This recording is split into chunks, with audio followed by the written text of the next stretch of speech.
Hello dear students, in this video lecture we will talk about chapter number 1 biological molecules part 8 और आज के video lecture में हम discuss करेंगे polysaccharides according to new book of Sindh text book board जामशुरू। Let's start. तो dear students, आज के लेक्चर में हम पॉलीसेक्राइड्स को डिस्कस करेंगे। First line, these are high molecular weight carbohydrates, इनका वेट ज़्यादा होता है। which on hydrolysis yield many monosaccharides। क्या होता है कि ये बहुत सारे यूनिट्स के बने हुए होते हैं, जैसा कि यहाँ पे लिखा गया है कि ये जो फॉर्म होते हैं वो कंडेंसेशन से बनते हैं। कितने यूनिट्स की? From 100 to thousands of monosaccharide units. तो ये बहुत लार्ज मॉलिक्यूल्स होते हैं, मैक्रो मॉलिक्यूल्स होते हैं, पॉलीमर्स होते हैं जो 100 से 1000 यूनिट्स ऑफ मोनोसेक्राइड के बने हुए होते हैं। What are the examples of polysaccharide? Starch, glycogen, cellulose and chitin। Dear students, ये सारे के सारे examples हैं polysaccharides के। सबसे पहले सिंथ टेक्स्ट बुक बोर्ड में स्टार्च के बारे में लिखा हुआ है। Starch, it is the most important abundant reserve food material of higher plants. देखिए, जब प्लांट्स में ग्लूकोज नीड से बढ़ जाता है, when the glucose is more than the need, it is converted into starch. तो स्टार्च हमें प्लांट्स के कौन से पार्ट्स में मिलेगा? लिखा है स्टार्च हमें मिलेगा सीरियल्स में, अनाज में। देखिए ये स्टूडेंट्स, इस पिक्चर में आपको सीरियल्स नजर आ रहे हैं, तो स्टार्च हमें सीरियल्स में मिलेगा। उसके बाद क्या लिखा गया? हमें लेग्यूम्स में मिलेगा। डियर स्टूडेंट, लेग्यूम फलियां, तो हमें ये लेग्यूम में भी स्टार्च हमें मिलेगा। अच्छा, लेग्यूम के बाद ये सो लिखा गया ट्यूबर्स, यहाँ पे नोट कीजिएगा tubers. Tuber is the scientific name of potatoes, so potatoes are full of starch. तो स्टार्च कहाँ पे मिलेगा? सीरियल्स में, लेग्यूम्स में, ट्यूबर्स में और कुछ वेजिटेबल्स में। उसके बाद दो एग्जाम्पल लिखे गए हैं स्टार्च के, एक अमाइलोज और दूसरा अमाइलोपेक्टिन।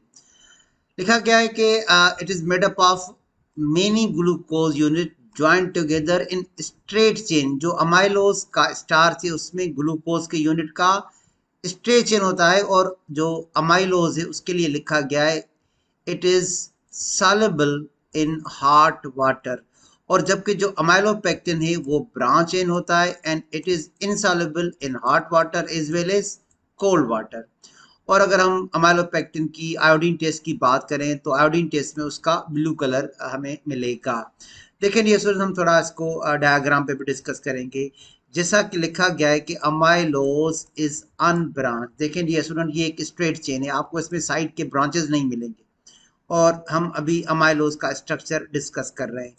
तो पहली पॉइंट, ये अनब्रांच्ड है, लीनियर स्ट्रेट चेन को कहते हैं। इसमें हमें ग्लूकोज के यूनिट स्ट्रेट चेन में मिलेंगे। और डीएसओ, इसमें जो बॉन्डिंग है वो अल्फा 1,4 ग्लाइकोसाइटिक लिंकेज। देखें ये जो पहला ग्लूकोज का यूनिट है ये है इसका कार्बन नंबर 1, और सामने जो दूसरा मोनोसेक्राइड है उसका कार्बन नंबर 4। इस पे यहाँ पे 1,4 अल्फा ग्लाइकोसाइटिक लिंकेज हमें मिलेगी। तो स्ट्रेट चेन में 1,4 ग्लाइकोसाइटिक लिंकेज, अल्फा 1,4 ग्लाइकोसाइटिक लिंकेज हमें मिलेगा। It is soluble in hot water only, और ये सिर्फ और सिर्फ हॉट वाटर में सॉल्युबल होता है। और अगर हम अमाइलोपेक्टिन की बात करें तो लिखा गया है इसका ब्रांच स्ट्रक्चर होता है। देखें ये स्टूडेंट्स, अब इस डायग्राम में यहाँ पे आपको ब्रांच स्ट्रक्चर नजर आएगा, नीचे आपको स्ट्रेट चेन नजर आएगी ग्लूकोज के यूनिट्स की, मगर यहाँ पे आपको ब्रांच नजर आएगा। ठीक है डी, तो first point, amylopectin branch structure है। नीचे जो लीनियर चेन है उसमें तो dear students 1,4 glycosidic bond, 1,4 glycosidic bond और 1,4 ग्लाइकोसाइटिक बॉन्ड। मगर यहाँ पे जहाँ पे मैं मार्क कर रहा हूँ, देखें यहाँ पे क्या लिखा गया? Alpha 1,6 ग्लाइकोसाइटिक bond. इस शुगर का कार्बन नंबर 1 है और नीचे वाली शुगर का कार्बन नंबर 6 है। तो ब्रांचेस पे हमें कौन सी बॉन्डिंग मिलेगी? Alpha 1,6 ग्लाइकोसाइटिक linkage. और अगर हम इसकी सॉल्युबिलिटी की बात करें, it is insoluble, it is completely insoluble in water. उसके बाद ये सुन, अगर हम ग्लाइकोजन की बात करें तो जब एनिमल्स में ग्लूकोज नीड से बढ़ जाता है तो फिर वो ग्लाइकोजन में कन्वर्ट हो जाता है। It is polymer of glucose. Its molecular structure is similar to starch but found in animal cells. Therefore, it is commonly called animal starch. और उसके अलावा ग्लाइकोजन हमें बैक्टीरिया में, फंजाई में भी मिलेगा. In animals, it is abundantly found in liver cells and muscle cells. और अगर हम ग्लाइकोजन की आयोडीन टेस्ट की बात करें तो इसमें उसका हमें रेड कलर मिलेगा.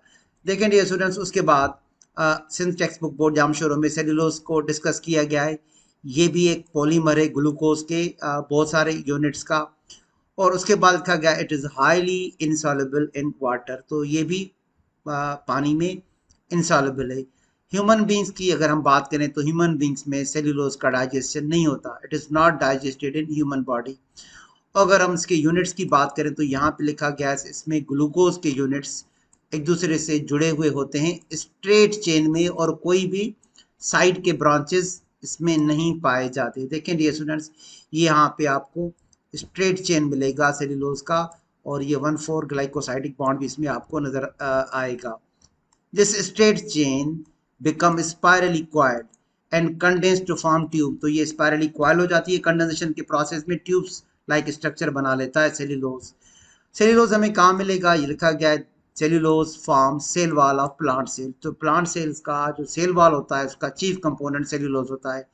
और अगर हम इसके आयोडीन टेस्ट की बात करें तो इसमें इसका कोई भी कलर नहीं आएगा. Cellulose gives no colour on iodine test.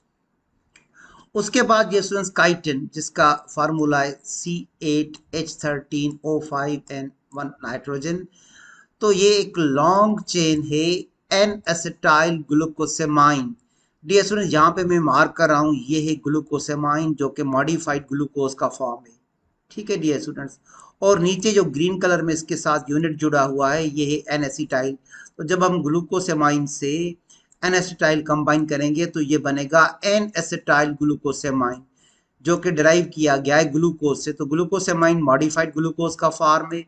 उसके साथ नीचे जो जो ग्रीन कलर में आपको नाइट्रोजीनियस यूनिट नजर आ रहा है इसको कहते हैं एन एसिटाइल. तो देखें ये पहला एन एसिटाइल ग्लूकोसेमाइन और यहाँ पे देखें ये जिसको मैं मार्क कर रहा हूँ ये दूसरा ग्लूकोसेमाइन, उसके साथ क्या जुड़ा हुआ है एन एसिटाइल. तो देखें ये आपस में जुड़ गए कौन से बॉन्ड के थ्रू, ग्लाइकोसाइडिक बॉन्ड के थ्रू. ठीक है dear students. So the structure of chitin is similar to cellulose forming crystalline nanofibrils. अच्छा डियर स्टूडेंट्स, नैनोफाइब्रिल्स को आप समझें. हमने यहाँ से एक प्लांट सेल का सेल वॉल लिया, उससे हमने सेलुलोज को बाहर निकाला तो ये हमें सेलुलोज के मैक्रोफाइबर्स मिलेंगे और उससे हम निकालेंगे छोटे यूनिट सेलुलोज के नैनोफाइब्रिल्स. तो सेल वॉल में सेलुलोज के मैक्रोफाइबर्स होते हैं और उसके अंदर अगर हम उनके छोटे यूनिट्स की बात करें तो वो सेलुलोज के नैनोफाइब्रिल्स होते हैं. और उसके आगे लिखा गया है फंक्शनली इसको हम कंपेयर करते हैं केराटिन प्रोटीन से, यानी उसका functionally it is very comparable to keratin protein.